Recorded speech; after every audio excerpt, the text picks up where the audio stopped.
একটা সুখী দাম্পত্য জীবনের জন্য স্ত্রীর 2 নাম্বার দায়িত্ব হচ্ছে স্বামীকে ইন্সপায়ার করা, স্বামীকে সাহস যোগানো, পিছন থেকে ড্রাইভিং পুশের মতো কাজ করা। কারণ স্বামীকে যখন স্ত্রী সাহস যোগায়, স্বামীর সাহস বেড়ে যায়, ঠিক কিনা? করোনার আয়াত যখন নাজিল হলো, আল্লাহ রাসূল সাল্লাল্লাহু আলাইহি ওয়াসাল্লাম ভয় পেয়ে গেলেন। বিষ্ণু ঈসা আলাইহিস সালামের হৃদয় কাঁপতে আরম্ভ করলো। কোরআনের 5 আয়াত নিয়ে হেরা গুহা থেকে বিশ্বনবী আম্মা জান খাদিজাতুল কুবরা রাদিয়াল্লাহু তাআলা আনহার কাছে চলে আসলেন। এসে ডেকে বললেন, খাদিজা জাম্মিলুনি জাম্মিলুনি, কম্বল দিয়ে তুমি আমারে চাপা দাও, আমার ভয় লাগছে, মনে হয় আমি বাঁচবো না। আম্মা জান খাদিজা বললেন, কি হয়েছে আপনার? বিশ্বনবী বললেন, বিশাল বড় একটা লোক কোরআনের 5 আয়াত নিয়ে এসেছে। ওই লোকের পা হেরা গুহার মধ্যে, মাথাটা আকাশের উপরে, এত বিশাল সত্তা, বিশাল কোন মানুষ জীবনে আমি দেখি নাই। এসে সে পরিচয় দিয়েছে সে নাকি জিব্রাইল ফেরেশতা।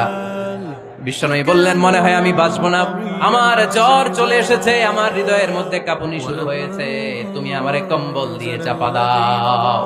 আম্মা জান খাদিজা বললেন, ও নবী, ভয় পাবেন না, আমার